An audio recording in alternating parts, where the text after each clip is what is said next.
A ton of people are thinking of moving to Suffolk, Virginia in 2023, but there's 5 things that you need to know before making the move down here. By the way, the third and the fourth ones could actually save you some money, so I want to make sure that you get that information. What's going on? My name is Jason Edwards. I'm a local realtor with Keller Williams here in Hampton Roads, Virginia. If you're looking for a channel that goes over what it's like to live, eat, sleep, play, find all the activities, and buy real estate anywhere in the Hampton Roads area, then please like this video, subscribe to my channel, and hit that notification bell because I'll be uploading a video every single week about what it's like to live here in Hampton Roads. I'm getting calls and texts every single day and I absolutely love it. So if you have any questions or concerns before making your move down here, my contact information is below. So give me a call, shoot me a text, send me an email because I'd be happy to help you moving down here to Hampton Roads. The first thing you need to know before moving to Suffolk is that it's huge. It extends all the way from North Carolina in the southern border up to the James River on the northern border. There's 2 distinct sections of Suffolk. Got Suffolk proper in the south, which is where downtown is. There's a Obacy Hospital is down here. It's actually where I live. And then you've got northern Suffolk, which I like to call Chesapeake because it's essentially Chesapeake. They've got a really big shopping area there called Harborview. It's exploding. There's a ton of restaurants, shopping, all sorts of things there. And that's a big draw right now. The Amazon facility was recently built there and opened. It's a big Amazon warehouse. There's also a lot of country in Suffolk. Kind of the south of downtown, southwest of downtown. It extends to the west all the way to Franklin. And there's lots of homes with lots of land, lots of hiking, lots of lakes. I recently did a showing in the southwest corner of Suffolk, down not too far from Franklin. And then my next showing was all the way up, almost to the very northeast corner of Suffolk. So I essentially had to drive all the way across it.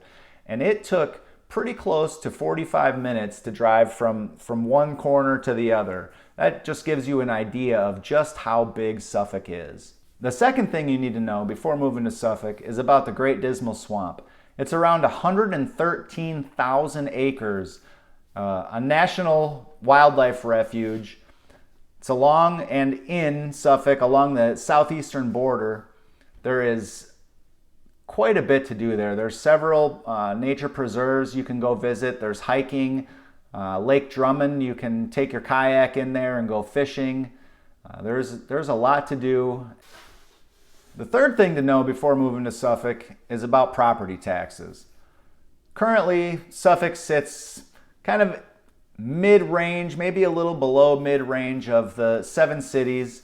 We're at $1.09 per $100 of assessed value, which means if you bought a $300,000 house in Suffolk, your property taxes per year would be about right around $3,200. It would be $3,270 a year. If you're unfamiliar with how your monthly payment is figured out for a mortgage, you've got your principal and your interest, but then you've also got home insurance and property taxes. So that will have an effect on your monthly payment, the taxes will. As a comparison, the lowest in the area currently, as of 2022, is Norfolk, which is only 96 cents per $100. And the difference, that total for a $300,000 house would be about $2,880. So you can see the difference isn't huge, but there is a difference. The fourth thing that you need to know is tolls.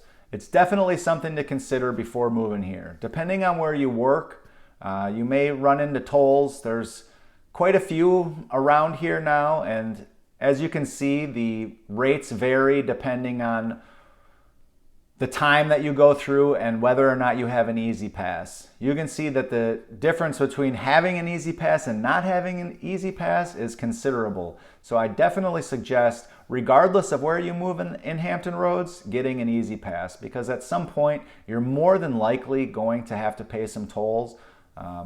But the easy pass greatly reduces the amount that you have to pay per toll. Number 5 is the Peanut Festival. You can't really talk about Suffolk without talking about the Peanut Festival. Every year in the beginning of October, there's a big festival at the executive airport. Usually around 60,000 people come for it's a 4-day event over the weekend. This year, though, on Saturday, they estimated around 40,000 people came through just on Saturday. I didn't look to find the total numbers, but I would say that my best guess would be that it was higher than 60,000 this year. But there's all sorts of things to do. They give out free peanuts, there's rides, there's a shrimp boil every year. It's a good time, and I highly suggest, granted, no matter where you live in Hampton Roads, you could go to the Peanut Festival, but it is in Suffolk. I know I only said 5 things, but today I'm going to give you a bonus. I wanted to talk a little bit about some of the restaurants. I recently ate at the Vintage Tavern here in Suffolk, and it was phenomenal. I got a ribeye steak, and it was one of the best steaks I've had in a very long time, put it that way. Also, Sakari Sushi, they have an all-you-can-eat lunch sushi buffet. They've also got some other fried rice, and they had some sweet and sour chicken, things like that. Very good. Also, downtown Suffolk, Barron's Pub, they've got some of the best nachos I've ever had.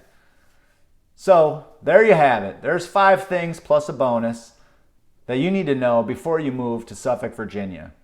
If you have any questions, if you need more information, feel free to reach out. As I said at the beginning, my contact information is below. Give me a call, shoot me a text, send me an email. I'd be happy to help you.